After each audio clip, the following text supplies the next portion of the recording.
siang, sahabat Tani Barnyo. Saat ini kita lagi berada di lokasi gereja tertua di Kabupaten Kepulauan Tanimbar yang berada di Desa Lauran. Di sini kita akan berjumpa dengan para umat di sini untuk kita minta tanggapan terkait dengan suasana acara ulang tahun agama masuk di Desa Lauran yang ke-113 tahun. Ini bagaimana suasana acara ulang tahun agama masuk di Desa Lauran saat ini? Pertama-tama patut saya memberikan apresiasi kepada Pastor Rosi, Pastor Sanlayan yang pada 113 tahun yang lalu baru hadirnya Pastor Stan di Desa Lauran baru menginspirasi untuk perayaan 113 tahun di Kampung Lama Timur Gereja Tertua.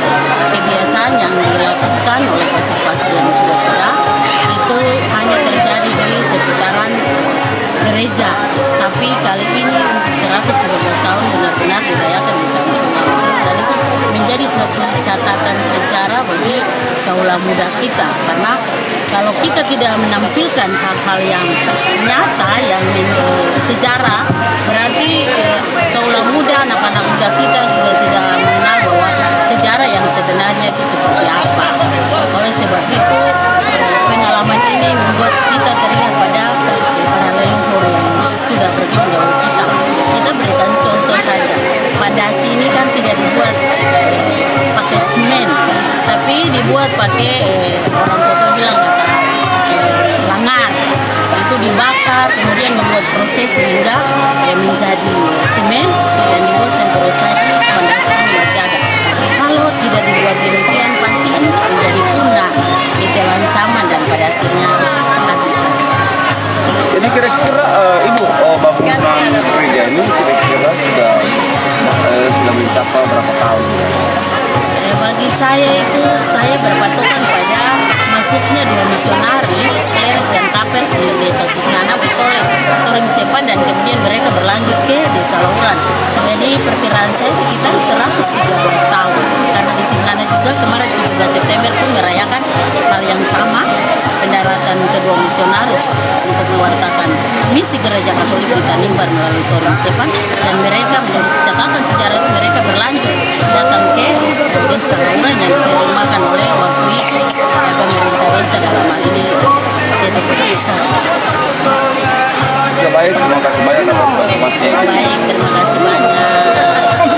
Sahabat Tani Barnyo, saat ini kita lagi berada di lokasi gereja lama yang paling tertua di Kabupaten Kepulauan Tanimbar.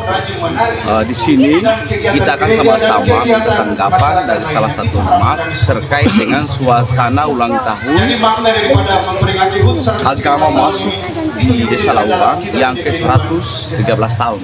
Baik Bapak Ibu yang terakhir, saya persilakan kepada yang terkasih.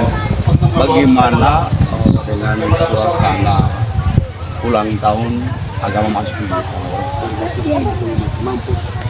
Secara umum saya suasananya bagus.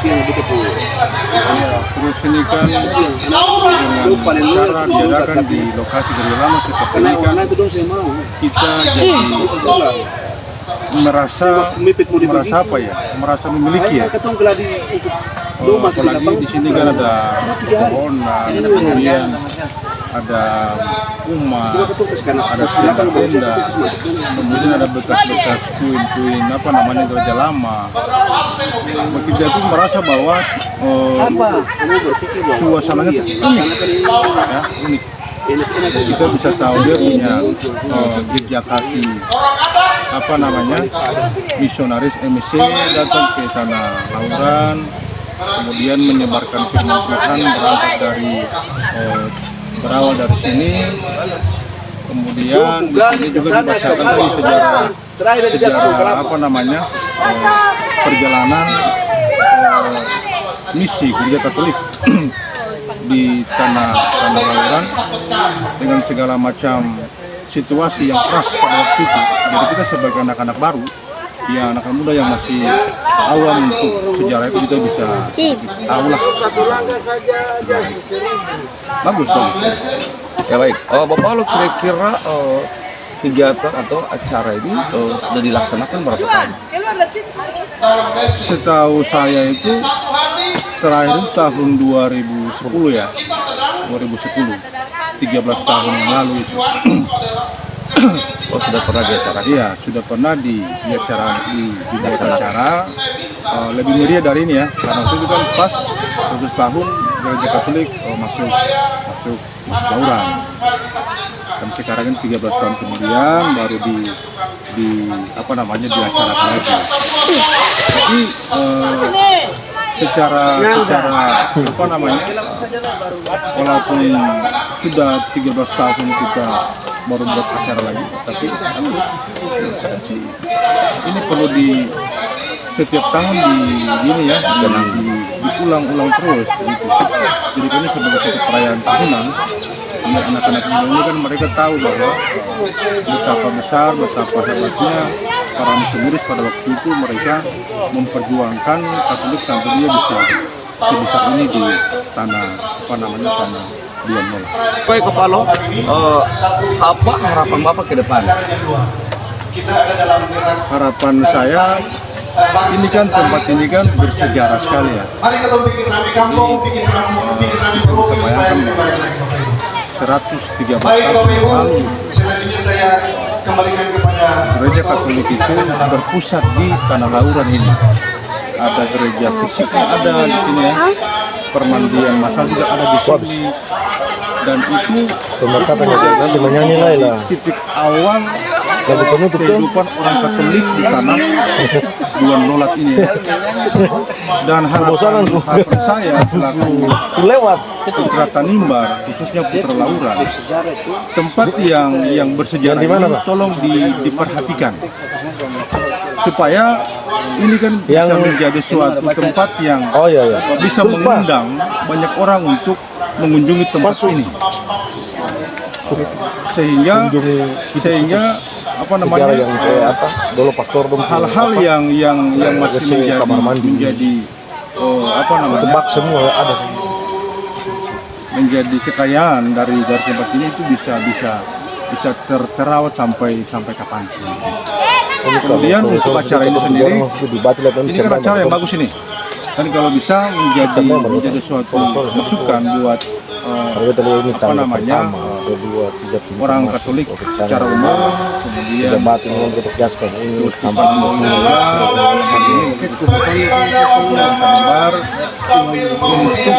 setidaknya acara ini bisa tidak hanya untuk dirayakan hanya untuk orang Lauran saja atau dirayakan oleh orang Lauran saja, tetapi juga bisa bisa melibatkan berbagai macam umat dari berbagai macam kampung atau desa, seperti dari Yarat, Maki, Sipnana dan seterusnya. Kemudian orang-orang Lauran yang ada di tanah perantauan, gitu ya. Ingat tempat kita harus tahu tempat ini betul-betul tempat yang sangat sakral, sangat bersejarah. Bayangkan saja bahwa Katolik bisa sebesar ini, titik awalnya itu dari sini. Jadi sangat disayangkan kalau tempat ini dibiarkan bisa dikatakan agak kurang terawat seperti ini ya. Itu bisa menjadi pertentangan bersama selaku umat Katolik dan secara umum, secara khususnya itu orang Katolik Pulau Tanimbar, dan lebih khusus lagi orang betapa besar, betapa hebatnya para misionaris pada waktu itu mereka memperjuangkan Katolik sampai dia bisa sebesar ini di tanah tanah Bion. Oke baik, terima kasih banyak atas. Baik sahabat Tanimbar News, tadi kita sama-sama sudah menyaksikan beberapa umat yang kita minta tanggapan terkait dengan acara tersebut. Harapan mereka itu acaranya itu bukan dilaksanakan saja pada saat ini, tetapi ada kelanjutan tahun-tahun berikutnya sampai ke generasi berganti-ganti. Oke. Damailah negeriku, jayalah bangsaku. Indonesia tanah air beta, Maluku tanah pusaka. Perkembangan gereja Katolik di Kepulauan Tanimbar atau Pulau-Pulau Timur Laut dari sejak Pastor Pusters SY di Kepulauan K tahun 1888 sudah ada upaya dari gereja Katolik untuk mewartakan Kristus dan Injilnya di Kepulauan Tanimbar. Hal ini nampak dari arahan Monsignor Klesen, Vikaris Apostolik Batavia saat itu, kepada Pastor Pusters. Dan untuk memulai misi di Kepulauan Tanimbar, sama seperti di pulau-pulau lain di Nusantara, maka harus atas izin pemerintah Gubernur Jenderal Hindia Belanda. Maka Monsignor Klesen menyurati Gubernur Jenderal Hindia Belanda tertanggal 26 Januari tahun 1892. Permohonan Monsignor Klesen belum diterima oleh Gubernur Jenderal Hindia Belanda karena berbagai faktor. Di antaranya karena alasan keamanan yang belum terjamin di wilayah Kepulauan Tanimbar. Pada tahun 1908, Pastor Dr. Matthias Nans MSc selaku Prefektur Apostolik Netherlands New Guinea atau Prefektur Apostolik Papua Belanda yang berpusat di Langur sempat melakukan kunjungan ke Pulau Larat, dan beberapa tukang dari Kepulauan K meminta Pastor Nans agar segera memulai misi di Pulau Larat. Namun hal itu tidak segera terlaksana karena Pastor Nans MSc harus ke Roma bertemu kongregasi Interfidei dan ke Belanda bertemu pimpinan tarekat MSc sehubungan dengan pertanggungjawabannya selaku Prefektur Apostolik atas wilayah misi yang dipimpinnya. Sekembalinya Pastor Nans MSc didapatkan bahwa Pulau Larat yang telah dijejaki tidak lagi memungkinkan untuk memulai karya misi Katolik karena dalam rentang waktu itu agama Kristen Protestan sudah memulai misi di Larat. Hal ini terungkap dalam kronik The Mission of the Tanimbar in London pada tahun 1910 sampai tahun 1950. Pada bulan Juli tahun 1910, Gereja Katolik kembali menjejaki wilayah Kepulauan Tanimbar atau Pulau-Pulau Timur Laut. Dan dalam penjejakan itu diputuskan bahwa misi Gereja Katolik harus dimulai dari Pulau Yamdena. Pada tanggal 14 September tahun 1910, Pastor Joseph Clerks MSc yang oleh masyarakat Katolik Tanimbar menyapanya dengan Tuan Kleresi, dan Pastor Edward Kapers MSc yang oleh masyarakat Katolik Tanimbar menyapanya dengan Tuan Kamresi, bertolak dari Langgur menuju Tanimbar. Pada tanggal 17 September mereka sudah tiba di sebuah tempat di Kepulauan Tanimbar, Pulau Yamdena, yaitu Waitole. Saat itu tempat ini tidak berpenduduk, sehingga para misionaris sempat terkejut ketika melihat beberapa pemuda yang berasal dari kampung Sifnana dan kampung Lauran yang mendekati mereka dengan busur dan anak panah. Dua misionaris ini kemudian diantar ke kampung Lauran. Kemudian dari kampung Olilit meminta supaya sedapat mungkin ada pastor yang tinggal di kampung Olilit. Pada tanggal 2 Januari tahun 1911, Pastor Clerks MSc sudah menetap di Olilit yang menjadi stasi pusat Katolik di Pulau Tanimbar, dan Pastor Kapers di kampung Lauran. Pastor Clerks kemudian kembali menetap di Kerawain Sangliat setelah kedatangan Pastor Louis Newens tertanggal 6 Januari tahun 1911. Pada bulan Juli tahun 1911, Bruder Johnson MSc tiba di Tanimbar dan mengambil berbagai peran sesuai tuntutan dan kebutuhan masyarakat saat itu, termasuk berperan sebagai dokter dan guru. Pada tahun 1914, Bruder Burs tiba di Tanimbar. Bruder Burs memusatkan perhatiannya pada pembangunan pastoran. Pada tahun 1915, Pastor Segers, Pastor Drabe, dan Bruder Kamerbeck MSC tiba di Tanimbar. Pastor Segers MSC menjadi pengurus sekolah di Somlaki, sedangkan Pastor Drabe MSC memusatkan perhatiannya pada pengembangan misi di wilayah Alusi. Sedangkan Bruder memusatkan perhatiannya pada pembangunan gereja-gereja, rumah sekolah yang bermula dari Oilit dan Lauran, selanjutnya ke kampung-kampung lain yang berada di sekitarnya. Pada tahun 1917, asrama di Somlaki dibuka dan Bruder Russell MSC sebagai kepala asrama. Tahun 1920, Bruder Beyer membuka sekolah pertukangan, dan di tahun ini pula tibalah Pastor Tubing dan Pastor Weber. Realitas masyarakat yang dihadapi oleh para misionaris ketika itu dapat kita lihat pada buku Enquarte EU Apostolat tahun 1903 sampai tahun 1928 yang ditulis oleh Pastor Louis Newens MSC atau Tuan Lobby, yang langsung dari Belanda ketika itu dan tiba di Tanimbar pada tanggal 6 Januari tahun 1911. Pastor Louis menggambarkan pada masa itu sampai dengan tahun 1910 para penduduk pantai timur Pulau Yambena selalu berada dalam keadaan siap perang. Letak kampung di tempat-tempat yang tinggi dikelilingi pagar yang dibuat dari batu dan bambu. Pintu masuk kampung hanya sebanyak 2 buah. Pada malam hari pintu-pintu itu ditutup dan dijaga oleh para pemuda bersenjata yang berbaring di atas balai-balai di bawah kolong rumah. Mereka selalu bersiap-siap dan waspada. Pada siang hari, pemuda-pemuda itu memakai waktu berjam-jam lamanya untuk menyisir, merias, dan mengeringkan rambut mereka yang dibiarkannya tumbuh panjang. Adapun pekerjaan harian orang laki-laki dewasa ialah menyadap nira, membuat sopi, mencungkil kelapa, dan menjemurnya, menangkap ikan, memburu babi di hutan, dan terkadang juga bekerja di kebun atau di tanah tegalan, serta memagarinya. Selebihnya waktu dipergunakan untuk menari, memperbincangkan soal-soal perkawinan, juga bertengkar antara satu sama lain atau dengan orang-orang dari kampung lain.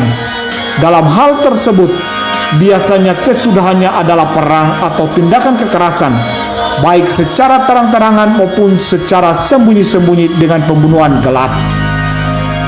Perkembangan gereja Katolik di Pulau Tanimbar, walaupun terlambat dalam memulai, tetapi cepat dalam pertumbuhan.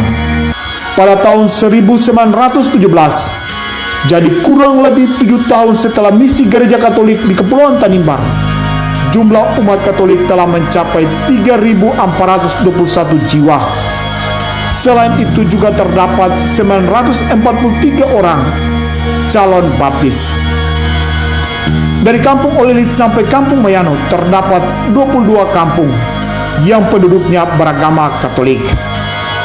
Ada beberapa faktor yang menjadi latar belakang pertumbuhan gereja Katolik dengan cepat bertumbuh di Kepulauan Tanimbar. Yaitu pertama, sebelum agama Katolik masuk di Pulau Tanimbar, masyarakat setempat sudah hidup berdasarkan pandangan hidup mereka yang sangat dipengaruhi oleh adat istiadat termasuk agama tradisional, bahwa Tuhan dan leluhur berhati baik kepada mereka. Hal ini menyebabkan perjumpaan antara budaya dan agama Kristiani yang mewartakan Allah yang berbelas kasih melalui Yesus Kristus yang nyata dihadirkan oleh para misionaris saat itu sejalan dengan budaya. Kedua, masyarakat Tanimbar adalah masyarakat yang bebas, yang tidak mengalami penaklukan, sehingga mereka dengan leluasa dan terbuka untuk menerima hal-hal yang baru. Selain karakter masyarakat yang menjadi dasar dalam perkembangan misi gereja Katolik, juga faktor lain seperti kesiapan tenaga awam yang mendukung para misionaris dalam melaksanakan menyebarkan karya misi di Kepulauan Tanimbar. Hal ini nampak ketika di awal-awal misi gereja Katolik, saat para misionaris telah menjejaki kampung-kampung dan melihat pelbagai kebutuhan masyarakat yang umumnya juga menyangkut persoalan pendidikan, maka dengan segera para awam dari Kepulauan Kei ditempatkan di kampung-kampung yang berada di Kepulauan Tanimbar untuk membuka sekolah, mengajar, mendidik sebagai perwujudan kasih Kristus yang menyelamatkan dan membebaskan. Sekalipun awal mulai berperan, namun wilayah Kepulauan Tanimbar yang terdiri dari banyak kampung dan masih hidup berdasarkan agama tradisional membuat para misionaris Katolik juga kewalahan karena keterbatasan tenaga.